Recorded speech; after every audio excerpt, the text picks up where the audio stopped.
Hello friends, so welcome back to our channel. तो आज है हमारे करंट इलेक्ट्रिसिटी का 4th लेक्चर और आज के लेक्चर में हम बात करने वाले हैं ओम्स लॉ के बारे में।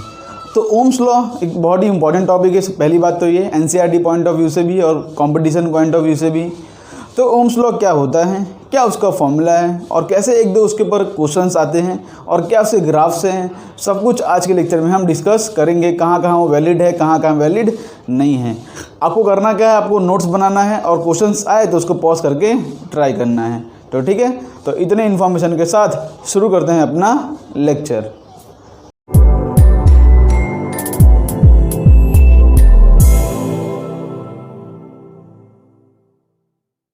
तो शुरू करते हैं अपना टॉपिक ओम्स लॉ का। तो ओम्स लॉ का डेफिनेशन यहाँ सबसे पहले लिखते हैं। ओम्स लॉ को डेफिनेशन क्या कहता है, all the physical conditions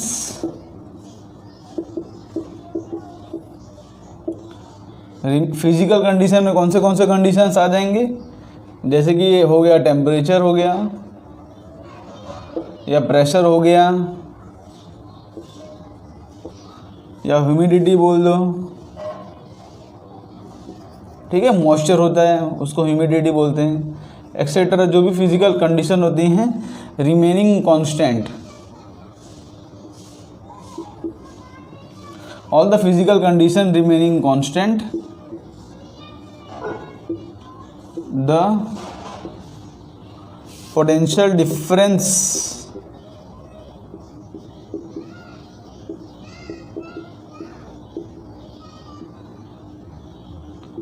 across the conductor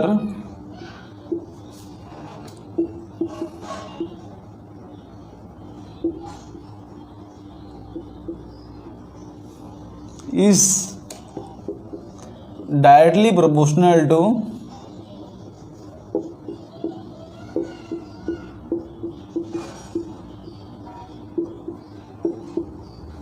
the current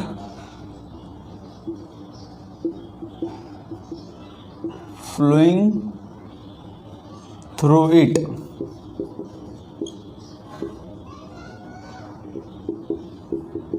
okay, तो ओम्स लॉ का स्टेटमेंट क्या कहता है कि all the physical condition remaining same, the potential difference across the conductor is directly proportional to the current flowing through it. इसका मतलब क्या है कि सारी फिजिकल कंडीशन मीन्स हम मान लेते हैं कि टेम्परेचर कांस्टेंट है, प्रेशर चेंज नहीं हो रहा है और हवा में मॉइस्चर उसकी वजह से भी कुछ प्रॉब्लम नहीं आ रही है।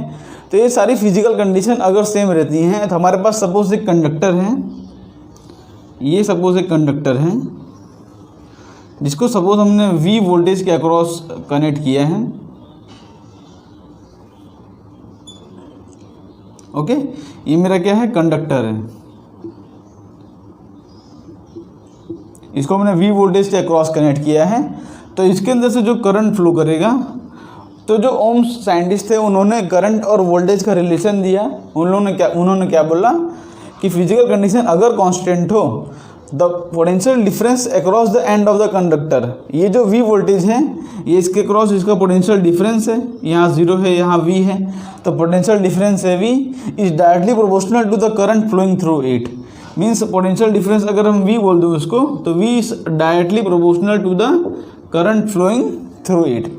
इसके ऊपर जितना करंट फ्लो कर रहा है और पोटेंशियल दोनों डायरेक्टली प्रोपोर्शनल हैं। अगर सारी जो फिजिकल कंडीशन है वो कांस्टेंट है, ये उनका कंडीशन है, तो potential difference is directly proportional to the current flowing through it. अब इसके आगे ये ओम्स लॉ का स्टेटमेंट इतना ही है, ठीक है। अब इसके आगे क्या करेंगे, ये प्रोपोर्शनैलिटी कांस्टेंट निकालने के लिए यहाँ पे इक्वल टू हम लगते हैं I, और ये जो कांस्टेंट है इसको इस तरह से लिखते हैं। कांस्टेंट जो हमने टर्म रखा है वो R है और I, मीन्स ये प्रोपोर्शनैलिटी कांस्टेंट निकाला और R हमने एक कांस्टेंट की तरह यहाँ पर रखा है। यहाँ पर R जो है क्या है, कांस्टेंट, यहाँ पर R क्या है, कांस्टेंट, बिकॉज हमने उसको प्रोपोर्शनैलिटी कांस्टेंट निकाल के R एक कांस्टेंट रखा है। तो V इक्वल टू हो जाएगा RI, जिसको यहाँ पर फर्दर लिख सकता हूँ V इक्वल टू IR। तो ये होता है ओम्स लॉ। इसके अंदर जो R होता है वो कांस्टेंट होता है, किसी भी टेम्परेचर मतलब टेम्परेचर चेंज होने के साथ वो चेंज नहीं होगा। तो V equal to I R है ओम्स लॉ। अब जो समझ सकते हो, जैसे R जो है इसमें कांस्टेंट है, ठीक है, तो इसको इस तरह से भी लिख सकता हूँ मैं, जैसे कि V आई इक्वल टू लिख सकता हूँ मैं V बाई आर, या कुछ भी लिख सकते हो आप, V इक्वल टू लिख सकते हो I R, I equal to V by R. R तो कांस्टेंट ही है इसके अंदर, ठीक है, R का ओम होता है, V वोल्टेज है, I जो है करंट है। तो इतना है ओम्स लॉ का स्टेटमेंट। अब ये जो हमारा ये फॉर्मूला है V equal to I R, ये हमारा है scalar form of Ohm's law, scalar form of Ohm's law. अब ये स्केलर क्यों है? बिकॉज इसमें जो पोटेंशियल डिफरेंस है V वो भी स्केलर क्वांटिटी है, करंट जो है वो भी स्केलर क्वांटिटी है, रेजिस्टेंस जो है, रेजिस्टेंस तो कांस्टेंट ही है। तो ये दोनों जो है स्केलर क्वांटिटी है, इसलिए ये जो फॉर्मूला है ओम्स लॉ का, इसको हम बोलते हैं scalar forms of Ohm's law.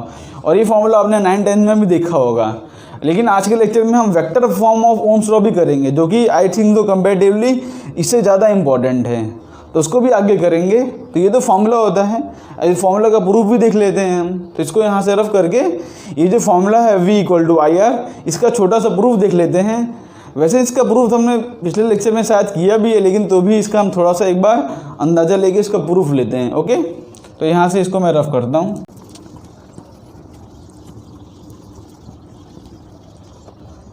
तो V equal to I R हमको प्रूफ करना है। यहाँ पर टू प्रूफ क्या लिखना है हमको, या तो टू प्रूफ बोलते हैं तो हम वेरीफाई कर लेते हैं, दो बात एक ही है। तो V equal to I R, ये हमको प्रूफ करना है। तो ये हम प्रूफ अपने स्टैंडर्ड मेथड से करेंगे, हमको सब फॉर्मूला पता है। यहाँ पर देखो कुछ फॉर्मूला बताता हूँ आपको।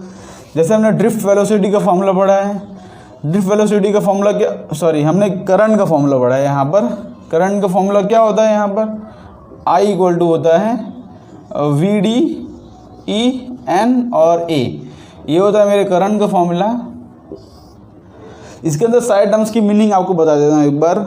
I जो होता है current flowing through the conductor है, V is the drift velocity, और E जो है चार्ज ऑन इलेक्ट्रॉन है, N जो है number of free electron per unit volume, जिसको हम फ्री चार्ज डेंसिटी बोलते हैं, फ्री इलेक्ट्रॉन डेंसिटी, और A जो है area of the cross section है, जहाँ से करंट फ्लो कर रहा है उसके परपेंडिकुलर जो एरिया है। जैसे ये कंडक्टर है मेरे पास, तो सपोज करंट इस तरह से फ्लो कर रहा है, तो क्रॉस सेक्शन एरिया मेरा हो जाएगा ये वाला। लेकिन सपोज करंट अगर ये इस तरफ से फ्लो कर रहा है, इसका जो कर्व सरफेस एरिया है वो हमारा हो जाएगा क्रॉस सेक्शन एरिया। तो करंट किस तरह से फ्लो कर रहा है उसके परपेंडिकुलर डायरेक्शन में हम ये एरिया लेते हैं। एन जो है number of free electron per unit volume, okay, means volume number of free electron एक पर यूनिट वॉल्यूम में कितने हैं उसको हमने एन बोला था। तो ये फॉर्मूला हमको पता है कि I इक्वल टू VDE होता है। और हमको एक फॉर्मूला पता है कि drift velocity V equal to होता है E by M into tau average. V equal to U plus AT किया था हमने, तो उसमें U 0 हो गया था। एक्सेलरेशन इंटू टाइम, एक्सेलरेशन है E बाई M और टाइम है टाउ, इसको रिलैक्सेशन टाइम बोलते हैं।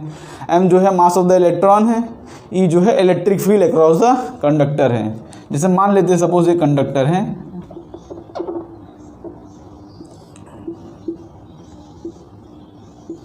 मान लेते हैं कंडक्टर है, इसके अक्रॉस जो है इलेक्ट्रिक फील्ड का डायरेक्शन इस तरफ है, ओके।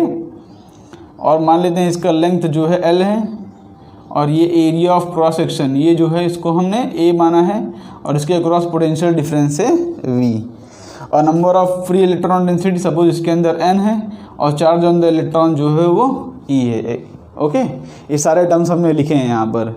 तो ड्रिफ्ट वेलोसिटी जो VD होता है वो E by M into tau average होता है। अब इसी फॉर्मूला को हम इसके अंदर पुट करते हैं, या तो इसको मैं इस तरह से भी लिख सकता हूँ। देखो इलेक्ट्रिक फील्ड जो है, इलेक्ट्रिक फील्ड को मैं V बाई L भी लिख सकता हूँ, V बाई L है ना, बिकॉज यहाँ पे लेंथ जो है, ठीक है, यहाँ पे इलेक्ट्रिक फील्ड कांस्टेंट है, तो V बाई L लिख सकता हूँ मैं। तो E की जगह पे जो कैपिटल E है उसकी जगह पर मैं EV upon M L into tau इस तरह से भी लिख सकता हूँ, ओके।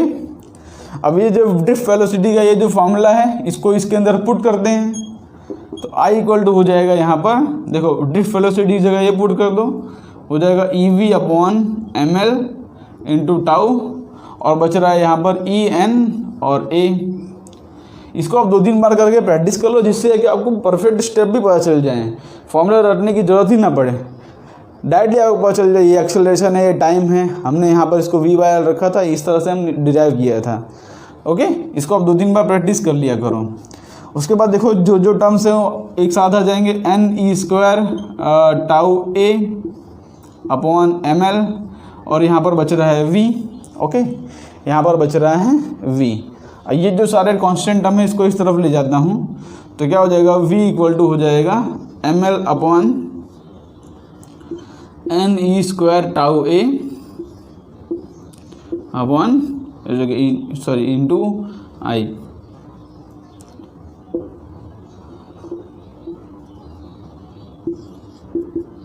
ओके, अब यहाँ पर देख सकते हो ये जो इतने टर्म्स हैं इसके अंदर ऑलमोस्ट, सपोज हमने एक कंडक्टर फिक्स रखा है, कंडक्टर का एरिया A है और लेंथ L है, ठीक है। तो यहाँ पर मास ऑफ द इलेक्ट्रॉन तो चेंज होता नहीं है, लेंथ हम चेंज कर ही नहीं रहे हैं इसका, एक कंडक्टर का। ओके, N जो होता है number of free electron density, number of free electron density material पर डिपेंड करता है, तो मटेरियल हमने यहाँ पर सेम रखा है, तो ये भी N भी कांस्टेंट है। E जो होता है चार्ज ऑन द इलेक्ट्रॉन, तो वो चार्ज ऑफ द इलेक्ट्रॉन वो चेंज तो होता नहीं है। और टाउ जो होता है एवरेज रिलैक्सेशन टाइम। अब ये जो होता है ये टेम्परेचर पर डिपेंड करता है, जैसे हमने बताया था ना आपको कि यहाँ पर सपोज 2 इलेक्ट्रॉन है इस तरह से, उनके बीच में जो टाइम लगता है उसको हमने टाउ बोला है, 2 कोलिजन के बीच में जो टाइम लगता है उसको हमने टाउ बोला है। तो जैसे इलेक्ट्रॉन है पॉजिटिव चार्ज, उनके बीच में जो टाइम लगता है उसको हमने टाउ बोला है। ओके, लेकिन अगर हम टेम्परेचर बढ़ा देंगे तो वाइब्रेशन और तेज़ी से होगा, और यहाँ पर जो टी टाइम है वो घट जाएगा, टी टाइम जो है वो घट जाएगा, और जो है रेजिस्टेंस की वैल्यू बढ़ जाएगी। लेकिन हमने माना है कि टेम्परेचर भी कांस्टेंट है, इसलिए ये टाउ जो है वो भी कांस्टेंट रहेगा। ओके, और ए जो होता है एरिया, वो तो कांस्टेंट रहने वाला ही है। तो ये सारा टर्म हमारा कांस्टेंट है, ये सारा टर्म क्या है हमारा कांस्टेंट है फॉर ए गिवन मटेरियल। तो ये टर्म हमारा कांस्टेंट है, इसी कांस्टेंट को हमने डिफाइन किया है R से, इसी कांस्टेंट को हमने डिफाइन किया है R से। तो R इक्वल टू होता है ML upon NE² tau A। तो ये होता है ओम्स लॉ का प्रूफ। ओम्स लॉ ने बोला था कि R जो होता है कांस्टेंट है, तो R कांस्टेंट क्वांटिटी क्या है, ठीक है, R किस तरह से कांस्टेंट आता है। तो ये सब टर्म आते हैं, ये सारे टर्म कांस्टेंट हैं, तो उसको मिला के एक टर्म दे दिया गया जिसको बोलते हैं हम रेजिस्टेंस, और रेजिस्टेंस की वैल्यू आती है ML upon NE² tau A। ठीक है, तो ये होता है ओम्स लॉ का प्रूफ। इसके थोड़ा आगे देख लेते हैं हम, थोड़ा सा आगे। तो ओम्स लॉ का प्रूफ इस तरह से कर सकते हो आप, सारे टर्म्स का मतलब अगर आपको नहीं पता हो तो आप उसको लिख लो, number of free electron density, area, tau, वो सब आप लिख सकते हो। ओके, तो हम आगे बढ़ते हैं। हमको पता है यहाँ पर R इक्वल टू क्या हो गया, R इक्वल टू हो गया ML upon NE² tau A। ये हमने R का फॉर्मूला लिखा है। अब इसके अंदर हमने एक और चीज़ माना था कि सपोज हम कंडक्टर का, देखो यहाँ पर ये लेंथ L है और ये एरिया A है। अब हमने माना था कि सपोज हम कंडक्टर का लेंथ चेंज कर रहे हैं, अगर एरिया फॉर एग्जांपल अगर हम चेंज करें, तो ये जो L है और A है, सपोज देखो मास of the electron NE tau, ये तो हमेशा कांस्टेंट रहेंगे, चाहे लेंथ चेंज करो चाहे एरिया चेंज करो, अगर ये सारे टर्म हैं ये तो कांस्टेंट रहेंगे ही, because mass of the electron तो हमेशा कांस्टेंट होता है, चाहे कोई भी एरिया हो चाहे कोई भी लेंथ हो। Number of free electron per unit volume वो भी कांस्टेंट रहता है फॉर ए गिवन मटेरियल। ई जो है फ्री इलेक्ट्रॉन डेंसिटी है और टी जो है एवरेज रिलैक्सेशन टाइम है। तो ये सारे टर्म जो हैं फॉर गिवन मटेरियल कांस्टेंट रहते हैं, अगर उसका हम लेंथ एरिया चेंज कर दें तो भी ये सारे टर्म तो कांस्टेंट रहते हैं। इसलिए ये सारे टर्म को हमने बताया था आपको पिछले लेक्चर में कि ये सारे टर्म को हमने एक नया टर्म डिफाइन किया था जिसको हमने बोला था रेजिस्टिविटी, जिसको हमने बोला था रेजिस्टिविटी। तो ये क्या होता है M अपॉन NE² टाउ। ये क्या होता है रेजिस्टिविटी का formula M upon NE² tau. इसके ऊपर से हम लिखते थे formula R equal to rho L by A, R equal to rho L by A formula लिखते हैं। इसमें रो जो है इसको रेजिस्टिविटी रो बोलते हैं और रेजिस्टिविटी का सिंबल है रो, और उसको ये सारे टर्म जो है कांस्टेंट है, ये सिर्फ टेम्परेचर पर ही डिपेंड करेगा, बिकॉज टेम्परेचर चेंज करोगे तो ये टर्म चेंज होगा, टेम्परेचर नहीं चेंज करोगे तो वो टर्म कांस्टेंट रहेगा। रेजिस्टिविटी जो होता है सिर्फ डिपेंड ऑन टेम्परेचर, इसको लिख सकते हो आप, depends only on temperature. Okay, तो रेजिस्टिविटी सिर्फ टेम्परेचर पर ही डिपेंड करता है और बाकी तो कांस्टेंट ही है वो, चाहे मटेरियल का लेंथ चेंज कर दो, एरिया चेंज कर दो, कोई भी लेंथ हो, कोई भी एरिया हो, सर्कुलर वायर हो, सिलिंड्रिकल वायर हो, स्फेरिकल वायर हो, चाहे जो भी वायर हो, इसमें जो रेजिस्टिविटी रहेगा वो कांस्टेंट रहेगा, क्योंकि वो टेम्परेचर पर डिपेंड करता है। टेम्परेचर चेंज करोगे तो वो चेंज कर जाएगा। ओके ओके, ये रो क्या है, रेजिस्टिविटी है। अच्छा, रेजिस्टिविटी का उल्टा हमने देखो, रेजिस्टिविटी का उल्टा ये रो है, रेजिस्टिविटी का उल्टा हमने डिफाइन किया था टर्म कंडक्टिविटी। जो कंडक्टिविटी होता है, कंडक्टिविटी इसको सिग्मा से बोलते हैं, 1 रेजिस्टिविटी होता है। ठीक है, जैसे कंडक्टेंस जो होता है, कंडक्टेंस वो 1 रेजिस्टेंस होता है। जैसे आपने किसी ने आपको कंडक्टेंस का फॉर्मूला पूछ लिया, कंडक्टेंस का फॉर्मूला क्या होता है, तो रेजिस्टेंस का जो फॉर्मूला है उसका उल्टा कर देना आप।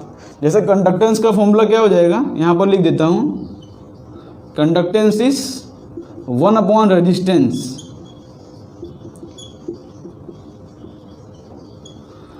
तो अगर आपको किसी ने कंडक्टेंस पूछ लिया क्वेश्चन में, तो रेजिस्टेंस करके उसको 1 कर देना, मीन्स इसका फॉर्मूला हो जाएगा Ne² टाउ A/ml। उसी तरह से रेजिस्टिविटी होता है, उसका उल्टा क्या होता है, कंडक्टिविटी, और कंडक्टिविटी का फॉर्मूला क्या होता है, 1 रेजिस्टिविटी, जो कि यहाँ पर लिख सकते हो कि Ne² टाउ A हो जाएगा, इसका फॉर्मूला हो जाएगा Ne² टाउ M, ये इसका फॉर्मूला हो जाएगा। हमने रेजिस्टिविटी का उल्टा कर दिया तो मिल गया हमको कंडक्टिविटी। तो ये सब टेक्निकल टर्म्स थे, इसको हमको डिस्कस करना जरूरी था, बिकॉज अभी हम वेक्टर फॉर्म में डिराइव करने वाले हैं ओम्स लॉ को। तो होप करता हूँ आपको ये टर्म समझ पड़ा होगा। अब हम देख लेते हैं ओम्स लॉ को इन वेक्टर फॉर्म। तो इसको यहाँ से मैं रफ करता हूँ। तो अब हम देखते हैं Ohm's law in the vector form. तो यहाँ पर टाइटल डालता हूँ, वेक्टर फॉर्म ऑफ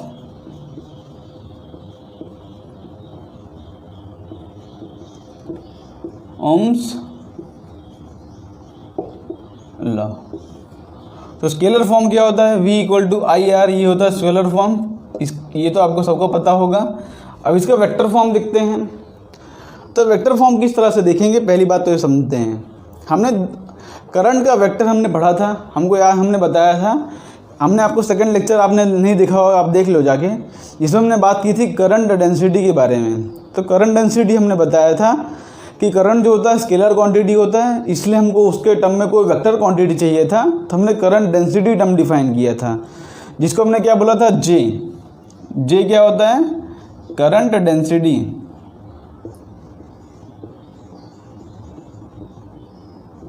मतलब जो काम तो करंट का ही करता है, लेकिन वो उसका वेक्टर फॉर्म में है। जे जो होता है वेक्टर फॉर्म होता है, इसका फॉर्मूला होता है I/A वेक्टर। ठीक है, जे होता है I/A वेक्टर। सपोज एक कंडक्टर है, मान लेते हैं कंडक्टर है, इसमें इलेक्ट्रिक फील्ड की डायरेक्शन इस तरफ है और इस तरह से मानते हैं हम इसको, यहाँ पे करंट फ्लो कर रहा है इस तरह से I। ओके, इलेक्ट्रॉन करंट के अपोजिट डायरेक्शन में फ्लो करेगा। और ठीक है, एरिया ऑफ क्रॉस सेक्शन जो हम एरिया लेते हैं, एरिया वेक्टर होता है वो एरिया वेक्टर। अब area vector should be parallel to the current flow, या तो आप ऐसे बोलते थे कि surface area should be perpendicular to the current flow. जैसे हमने माना था कि ये हमारा एरिया है, ठीक है, तो ये होता है एरिया वेक्टर और ये है करंट की डायरेक्शन I। तो area vector should be parallel to the current flow, या तो आप इस तरह से बोलते थे कि area should be perpendicular to the current flow. Area vector parallel होना चाहिए, या तो आप ऐसे ही बोल सकते हो कि एरिया जो है वो परपेंडिकुलर होना चाहिए। तो उसके ऊपर से हमने करंट डेंसिटी का टर्म डिफाइन किया था, जो कि होता है I/A। दूसरी बात हमने देखो V वोल्टेज है। अब वोल्टेज का वेक्टर इक्विवेलेंट क्या होता है, सोचो आप, वोल्टेज जो काम तो वोल्टेज का करे लेकिन उसका वेक्टर फॉर्म हो। उसके अब हमने पढ़ा था इलेक्ट्रिक फील्ड। तो इलेक्ट्रिक फील्ड जो होता है उसका फॉर्मूला क्या होता है, इलेक्ट्रिक फील्ड यहाँ पर लिखते हो कहीं, चलो यहाँ पर इलेक्ट्रिक फील्ड का जो फॉर्मूला होता है वो होता है V/L का, V/L होता है, लेकिन जो इलेक्ट्रिक फील्ड होता है वो वेक्टर क्वांटिटी होता है, उसको हम E/dr करते हैं, उसमें भी जो है dr वेक्टर लेते हैं, पोजीशन वेक्टर, इसलिए हमारा ये जो टर्म है इलेक्ट्रिक फील्ड वो वेक्टर क्वांटिटी है। तो वो दोनों फार्मूला हमको पता है, अब उसी दोनों फार्मूला के यूज़ करके हम इसका जो है वेक्टर फॉर्म निकालेंगे। तो सेम हमको पता है, हमको क्या पता है कि I इक्वल टू होता है VDENA, I इक्वल टू होता है VDENA। ओके, अब I/A कर दूँ, देखो मैं I/A कर रहा हूँ यहाँ पर, तो यहाँ पर हो जाएगा VDEN, तो I/A क्या हो गया मेरा J, तो यहाँ पर देखो, तो इसको मैं J लिख सकता हूँ, तो J इक्वल टू क्या हो जाएगा NE/VD हो जाएगा यहाँ पर। ठीक है, अब VD ड्रिफ्ट वेलोसिटी, अब ड्रिफ्ट वेलोसिटी का फॉर्मूला क्या होता है E/m इंटू टाउ एवरेज। इस बार हमको इलेक्ट्रिक फील्ड के टर्म में डिफाइन करना है ना, इसलिए इसको मैं पोटेंशियल में चेंज नहीं करूँगा, यहाँ पर E/m इंटू टाउ एवरेज रखता हूँ इसको। तो ये J वेक्टर है, तो यहाँ पर J वेक्टर इक्वल टू हो जाएगा NE। अब उसकी जगह रख सकता हूँ, VD की जगह रख सकता हूँ मैं E/m इंटू टाउ एवरेज। तो J वेक्टर क्या हो जाएगा मेरा, J वेक्टर हो जाएगा मेरा NE² tau upon m into E vector. तो यहाँ पे सोचो J इक्वल टू क्या मेरा फॉर्मूला आ रहा है NE² tau m, J equal to आ रहा है NE² tau upon m into E vector. तो इसको फर्दर लिखता हूँ मैं यहाँ पर, J इक्वल टू हो रहा है J vector equal to NE² tau m upon into E vector. अब बोलो ये टर्म आपने अभी कहीं देखा होगा कि ये टर्म क्या होता है, ये टर्म क्या होता है, ये टर्म मैंने बताया था कि रेजिस्टिविटी का उल्टा ये टर्म क्या होता है कंडक्टिविटी, मैंने अभी आपको बताया था। तो NE² टाउ अपॉन m ये जो होता है कंडक्टिविटी होता है, और कंडक्टिविटी का सिंबल क्या होता है सिग्मा। तो J इक्वल टू हो जाएगा सिग्मा इंटू E वेक्टर। तो this is the vector form of Ohm's law, vector form of Ohm's law. J equal to हो रहा है सिग्मा इंटू E वेक्टर। या तो हमको इसको इस तरह से एक और तरह से लिख सकते हैं, देखो ये इसी फॉर्मूला को एक और तरह से लिख सकते हैं कि सिग्मा को नीचे ले जाऊं, तो इस तरह से हो जाएगा J vector upon sigma equal to हो जाएगा E वेक्टर। अब 1 अपॉन कंडक्टिविटी क्या होता है, 1 अपॉन कंडक्टिविटी होता है रेजिस्टिविटी। तो यहाँ पर लिख सकता हूँ मैं J इंटू रेजिस्टिविटी का फॉर्मूला होता है rho equal to E vector, या तो इसको फिर फर्दर सिंप्लीफाई करके लिखो E इक्वल टू हो जाएगा रो J वेक्टर।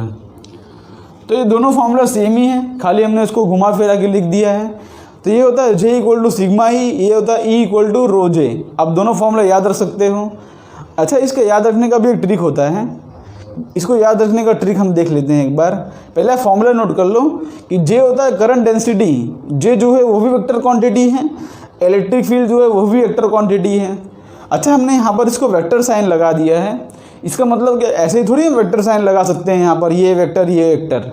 अगर इन दोनों का डायरेक्शन अपोजिट हुआ तो यहाँ पर माइनस भी आ जाएगा, तो यहाँ पर इनका डायरेक्शन भी हमको देखना पड़ेगा।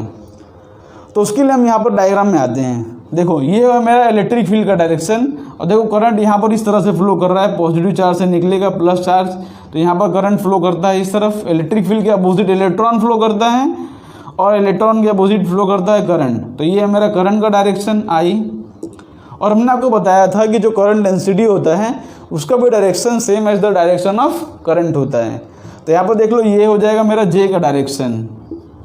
तो J और इलेक्ट्रिक फील्ड मतलब करंट डेंसिटी और इलेक्ट्रिक फील्ड दोनों का डायरेक्शन सेम है, इसलिए हमने यहाँ पर वेक्टर लगाया है, वेक्टर साइन। हम ऐसे ही वेक्टर नहीं लगा सकते, अगर दोनों का डायरेक्शन अपोजिट होता तो यहाँ पर हमको माइनस साइन भी लगाना पड़ता है ना, ये बात का हमको ध्यान रखना पड़ेगा। तो यहाँ पर देखो J वेक्टर और E वेक्टर दोनों का डायरेक्शन सेम है, इसलिए हमने यहाँ पर J equal to sigma E और दोनों में वेक्टर लगा दिया है। ओके, उसी तरह से यहाँ पर भी देख सकते हो आप, ये कंडक्टिविटी और रेजिस्टिविटी ये तो कांस्टेंट ही होता है। तो ये होता है vector form of Ohm's law. हमने क्या बोला था यहाँ पर कि देखो ये है okay J vector electric field vector, okay सब हमने देख लिया है इसमें। ओके, तो इलेक्ट्रिक फील्ड हमको मिल गया है, दो फॉर्म ऑफ ओम्स लॉ है, हमने उसको सिर्फ घुमा फिरा के लिख दिया है। ये होता है सिग्मा होता है और ये होता है रेजिस्टिविटी रो। ओके, इसको रफ करते हैं, अब हम आगे बढ़ते हैं।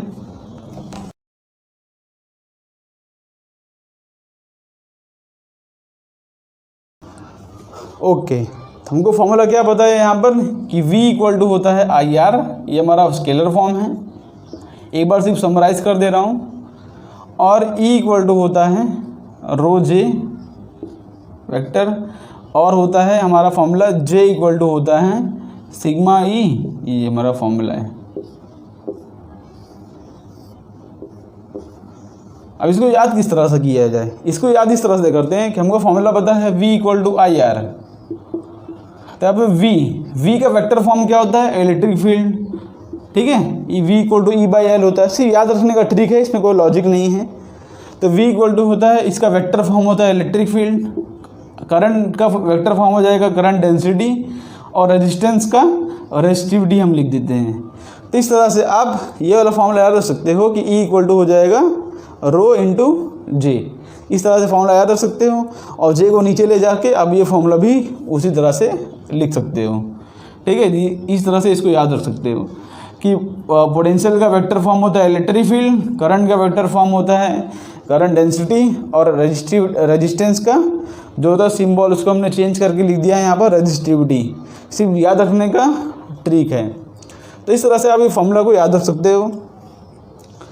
तो इसके बेस पे सिंपल इसमें कुछ ज़्यादा हार्ड क्वेश्चन नहीं आएंगे, खाली क्या कर देंगे, कभी कभी रेजिस्टिविटी की वैल्यू जो है उसके वेरिएबल दे देंगे, तो आप उसको इंटीग्रेट करके निकाल सकते हो। वैसे क्वेश्चन हमने पिछले लेक्चर में बहुत सारे किए थे, तो वो सब तो आप कर ही सकते हो। इसका ग्राफ देख लेते हैं हम ओम्स लॉ का। ओम्स लॉ का ग्राफ क्या होता है वो भी हम देख लेते हैं एक बार। उसका ग्राफ भी बहुत इंपॉर्टेंट होता है। तो ओम्स लॉ का graph, okay, graph of Ohm's law, ठीक है। तो यहाँ पर ओम्स लॉ का ग्राफ देखते हैं। देखो ये है ओम्स लॉ का ग्राफ। सपोज ये मेरा V वेक्टर है I, ये मेरा y एक्सिस पे V है और ये मेरा I है। तो ओम्स लॉ का ग्राफ किस तरह से आता है, ओम्स लॉ का फॉर्मूला क्या है, V इक्वल टू, चलो सपोज ये R कांस्टेंट है, RI, तो V अपॉन I कांस्टेंट होता है, उसका रेशियो क्या आएगा मेरा R। तो यहाँ पे इसका ग्राफ कुछ इस तरह से आता है, इसका ग्राफ आता है इस तरह से। अब इसका जो यहाँ पर स्लोप है, इसका जो यहाँ पर ये स्लोप है, ये क्या दिखाएगा, स्लोप की वैल्यू फाइंड करो आप। स्लोप क्या हो जाएगा y अपॉन x। तो यहाँ पर अगर थीटा की वैल्यू फाइंड करें स्लोप, तो उसकी वैल्यू, सपोज ये थीटा मेरा एंगल है, तो स्लोप क्या हो जाएगा मेरा v/i। तो स्लोप की वैल्यू क्या आ रही है मेरी, v अपॉन i। तो v अपॉन i को आप r भी लिख सकते हो। मीन्स v अपॉन i के ग्राफ होगा, वो अगर स्ट्रेट लाइन आ रहा है तो उसके स्लोप की वैल्यू हो जाएगी r रेजिस्टेंस, और ये जो मेरा कांस्टेंट है, ओके। और यहाँ पर एक बात का ध्यान रखना है कि इसमें जो थीटा एंगल है ये ज़रूरी नहीं है कि 45 डिग्री हो। बच्चे बहुत कंफ्यूज रहते हैं कि ये थीटा एंगल 45 डिग्री है कि नहीं। देखो ओम्स लॉ कहता क्या है, ओम्स लॉ कहता है कि V is directly proportional to I, V is equal to I, ऐसा नहीं कहता है वो। मतलब सपोज एग्जांपल देता हूँ कि सपोज आपके पास सपोज 2 वोल्ट का पोटेंशियल डिफरेंस है और उसमें आपको करंट मिल रहा है 4 एम्पियर, ठीक है। तो 2 वोल्ट का पोटेंशियल डिफरेंस से करंट मिल रहा है 4 एम्पियर। तो सपोज ये 2 वोल्टेज है तो करंट मिला मेरे को 4 एम्पियर। तो इसको आप डबल कर दोगे, अगर 4 वोल्ट कर दोगे तो करंट भी जो है वो भी डबल हो जाएगा। मीन्स उसका वो प्रोपोर्शनल है, उसका रेशियो कांस्टेंट है। इसको अगर ट्रिपल कर दोगे 6, तो ये करंट भी जो है ट्रिपल हो जाएगा। मीन्स उसका रेशियो बढ़ता जा रहा है। लेकिन V और I हमेशा सेम हो वो ज़रूरी नहीं है। यहाँ 45 डिग्री कब आएगा, जब V और I दोनों सेम हो जाएंगे। लेकिन वो हो सकता है, एक कंडीशन में हो सकता है, मतलब कोई भी कंडीशन में हो सकता है, लेकिन ज़रूरी नहीं कि हमेशा सेम हो। इसलिए यहाँ पर ध्यान रखना है कि नॉट नेसेसरी। बहुत बच्चे कंफ्यूज रहते हैं इसके अंदर, that theta is equal to 45, this is not necessary condition. ये कंडीशन नेसेसरी नहीं है। थीटा इक्वल टू 45 डिग्री जरूरी नहीं है। इसका स्लोप जो है वो रेजिस्टेंस देगा, और ये ओम्स लॉ तभी दिखाएगा जब जो इसका आर जो रहेगा वो कांस्टेंट रहेगा। मीन देखो इन दोनों का रेशियो देखो, आप 4/2 करोगे तो भी 2 आएगा, 8/4 करोगे तो भी 2 आएगा, 12/6 करोगे तो भी 2 आएगा। मीन्स रेशियो सबका कांस्टेंट है, V/I का रेशियो तो कांस्टेंट है। तो ये दिखाता है हमारा ओम्स लॉ। अब बात कर लेते हैं, ठीक है, ये ओम्स लॉ का है। तो ओम्स लॉ जो फॉलो करते हैं, हम बात कर लेते हैं, जो मटेरियल ओम्स लॉ फॉलो करते हैं उसको हम कहते हैं ओमिक कंडक्टर। ओमिक कंडक्टर्स क्या होते हैं?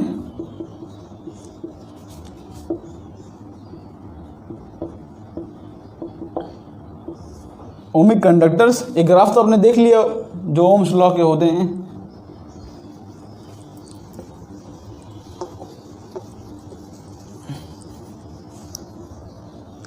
तो जो मटेरियल ओम्स लॉ फॉलो करते हैं, ऐसे कंडक्टर या ऐसे मटेरियल जो ओम्स लॉ फॉलो करते हैं, उसको हम बोलते हैं ओमिक कंडक्टर। उसको हम क्या बोलते हैं? Ohmic conductor. तो ओमिक कंडक्टर ऐसे मटेरियल होते हैं जो ओम्स लॉ फॉलो करते हैं। उनका ग्राफ जो है V/I का आर आता है। इसके बहुत से एग्जांपल आते हैं, जैसे निक्रोम वायर हो गया, मेटल्स हो गया, ठीक है। तो इस तरह के मतलब ऑलमोस्ट मोस्ट ऑफ द, ये जो होता है most of the metals follow, ठीक है, most of conductors follow Ohm's law.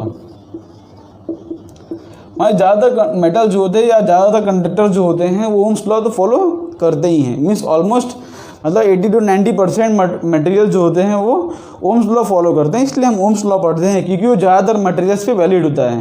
पर ज़रूरी नहीं कि वो हर मटेरियल पे वैलिड हो। तो जो मेटल्स जो होता है, जो कंडक्टर जो होते हैं वो ओम्स लॉ फॉलो करते हैं, उसको हम बोलते हैं ओमिक कंडक्टर्स। और उनका ग्राफ जो है इसी तरह का आएगा, V/I का ग्राफ आएगा जो कि कांस्टेंट आएगा, ठीक है। तो इसके बेस पे एक दो क्वेश्चन भी करते हैं। देखो यहाँ पर आपको क्वेश्चन देता हूँ,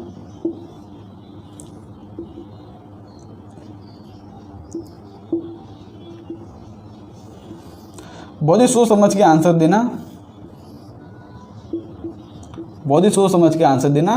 चलो, ये मेरा θ1 है सपोज मान लो, और ये मेरा है θ2। मेरा क्वेश्चन है कि बताओ कि देखो ऑप्शन देता हूँ आपको कि R1 is greater than R2, B option R1 less than R2, C option जो है not defined, not be determined, can not be determined, ऐसा ऑप्शन होता है। और डी ऑप्शन जो है वो R1 is equal to R2, ठीक है। तो ये आप 4 ऑप्शन दिए हैं और ये मैंने क्वेश्चन दिया है। इसको आप पॉज करके पहले एक बार ट्राई कर लो, ध्यान से समझो, बिकॉज क्वेश्चन जो है जितना सिंपल दिखता है उतना सिंपल कभी कभार होता नहीं है। इसको आप पॉज करके ध्यान से ट्राई कर लो, ठीक है। ये मेरा R1 है, मेरा R2 है। इसको हम सॉल्यूशन करना शुरू करते हैं। तो यहाँ पर अगर आपने ध्यान दिया होगा कि मैंने ग्राफ जो है I वर्सेस V का ड्रॉ किया है, ठीक है। ग्राफ जो मैंने किसका ड्रॉ किया है? I वर्सेस V का। देखो यहाँ पर V वर्सेस I का ग्राफ था, तो स्लोप जो था वो रेजिस्टेंस दिखाता था। लेकिन अगर I वर्सेस V का ग्राफ होगा तो यहाँ पे अगर स्लोप देखोगे तो क्या होगा? स्लोप की वैल्यू क्या आ रही है? देखो यहाँ पर स्लोप की वैल्यू आएगी y/x, जो कि आएगा I/V। तो स्लोप की वैल्यू आ रही है 1/r। इसका मतलब जिसका स्लोप ज़्यादा होगा उसका रेजिस्टेंस कम होगा। देखो यहाँ पर R2 है, इसका स्लोप ज़्यादा है, एंगल ज़्यादा है, स्लोप ज़्यादा है, इसलिए R2 जो है वो कम होगा। Means R1 is greater than R2। ये हमारा ऑप्शन हमारा करेक्ट होगा, बिकॉज देखो स्लोप इज 1/r आ रहा है। तो R1 जिसका रेजिस्टेंस ज़्यादा होगा उसका स्लोप कम होगा, या जिसका स्लोप कम होगा उसका रेजिस्टेंस ज़्यादा होगा। जिसका स्लोप कम है इसका रेजिस्टेंस ज़्यादा होगा। तो इसी तरह के क्वेश्चन इसके अंदर पूछ सकते हैं, या कभी कभार वैल्यू दिया रहेगा उसके ऊपर से भी क्वेश्चन पूछ सकते हैं। तो हम बात करते हैं वो मटेरियल जो ओम्स लॉ फॉलो नहीं करते, ठीक है। तो उसको हम कहते हैं नॉन ओमिक कंडक्टर्स। बिकॉज वो ओम्स लॉ फॉलो नहीं करते उसको हम कहते हैं नॉन ओमिक कंडक्टर। तो अब हम बात कर लेते हैं non ohmic conductor. Non ohmic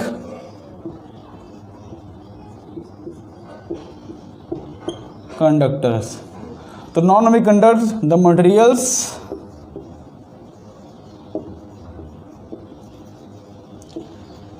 which do not follow Ohm's law, which do not follow Ohm's law। ऐसे मटेरियल जो ओम्स लॉ फॉलो नहीं करते। इसके बहुत सारे एग्जांपल होते हैं, जैसे कि एग्जांपल हो गया फिलामेंट लैम्प का, फिलामेंट लैम्प हो गया इसका एग्जांपल। जैसे एग्जांपल हो गया डायोड्स का, ये एग्जांपल हो गया ट्रांजिस्टर का। तो ये सब ऐसे बहुत सारे एग्जांपल्स हो सकते हैं, जैसे कि एग्जांपल हो गया फिलामेंट लैम्प, डायोड्स, ट्रांजिस्टर्स। तो ये सब जो एग्जांपल्स हैं ये जो है ओम्स लॉ फॉलो नहीं करते। इनका ग्राफ जो है V/I का कांस्टेंट नहीं आता, कुछ वेरिएबल ग्राफ आता है। जैसे कि इस तरह से कुछ ग्राफ आ गया, जैसे सपोज ये V है, I है, इस तरह का ग्राफ आ गया।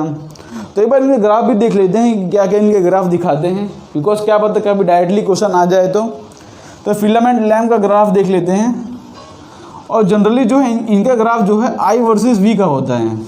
इनका ग्राफ जो है ड्रॉ किया जाता है I वर्सेस V का। तो फिलामेंट जो लैम्प होता है वो जो है ओम्स लॉ फॉलो नहीं करता, उनका ग्राफ जो है मतलब स्ट्रेट लाइन नहीं आता। उनका ग्राफ कैसे आता है, उनका ग्राफ कुछ इस तरह से आता है,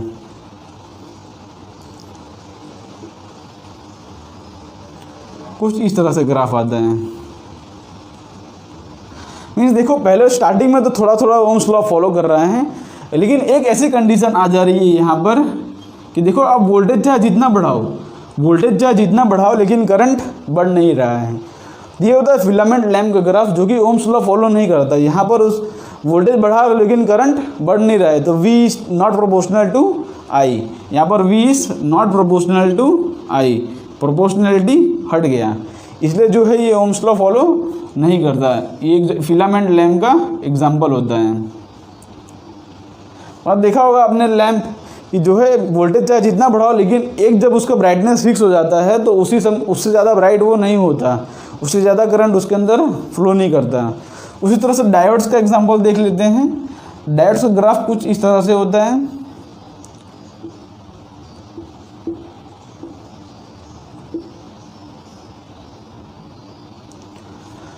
जो है डायोड्स का ग्राफ कुछ इस तरह से होता है। डायोड का कंडीशन क्या होता है कि एक ऐसा कंडीशन है, स्टार्टिंग में थोड़ा थोड़ा तो फॉलो कर रहा है, लेकिन एक ऐसा कंडीशन आता है यहाँ पर, देखो यहाँ पर कि देखो आप करंट चाहे जितना बढ़ा रहे हो, करंट चाहे जितना बढ़ा रहे हो, लेकिन वोल्टेज जो है इसके अंदर ऑलमोस्ट कांस्टेंट हो जाता है एक कंडीशन पे। एक ऐसा कंडीशन आ रहा है जहाँ पर वोल्टेज कांस्टेंट हो गया। तो ये था फिलामेंट लैम्प का ग्राफ जो कि ओम्स लॉ फॉलो नहीं करता। ये था डायोड्स का ग्राफ जो कि ओम्स लॉ फॉलो नहीं करता। ये जो वोल्टेज होता है इसको हम ब्रेक डाउन वोल्टेज बोलते हैं। इसको हम आगे सेमीकंडक्टर चैप्टर आएगा उसके अंदर हम पढ़ेंगे, लेकिन अभी के लिए इतना ध्यान रखो कि ये जो मेटल्स होते हैं, ये जो कंडक्टर्स होते हैं, ये ओम्स लॉ फॉलो नहीं करते। तो ओम्स लॉ के बारे में इतना ही कुछ जान सकते हैं। उसके बेस पे जो क्वेश्चंस आ सकते हैं रेजिस्टेंस के, वो हमने पिछले लेक्चर में कर ही लिए हैं। तो ऑलमोस्ट उसमें हमने सारे एग्जांपल्स कवर कर लिए हैं। तो बेसिक क्वेश्चंस ओम्स लॉ के ऊपर आ सकते हैं एक दो, उसको हमने यहाँ पर डिस्कस कर लिया है। तो आज के लेक्चर के लिए बस इतना ही। आप लोग पढ़ाई करते रहो। अब जो नेक्स्ट लेक्चर आएगा उसके अंदर हम कॉम्बिनेशन ऑफ रजिस्टर्स की बात करेंगे। जैसे हमने कॉम्बिनेशन ऑफ कैपेसिटर की किया था, उस तरह से अब हम कॉम्बिनेशन ऑफ रजिस्टर्स करेंगे। सीरीज कॉम्बिनेशन, पैरेलल कॉम्बिनेशन और भी बहुत सारे कॉम्बिनेशंस होते हैं। तब तक के लिए आप पढ़ाई करते रहो। मिलते हैं आपको नेक्स्ट लेक्चर में। अगर आपको लेक्चर अच्छा लगा तो अपने फ्रेंड को भी शेयर करें और चैनल को लाइक एंड सब्सक्राइब कर दें। तो मिलते हैं आपको नेक्स्ट वीडियो में। तब तक के लिए बाय बाय।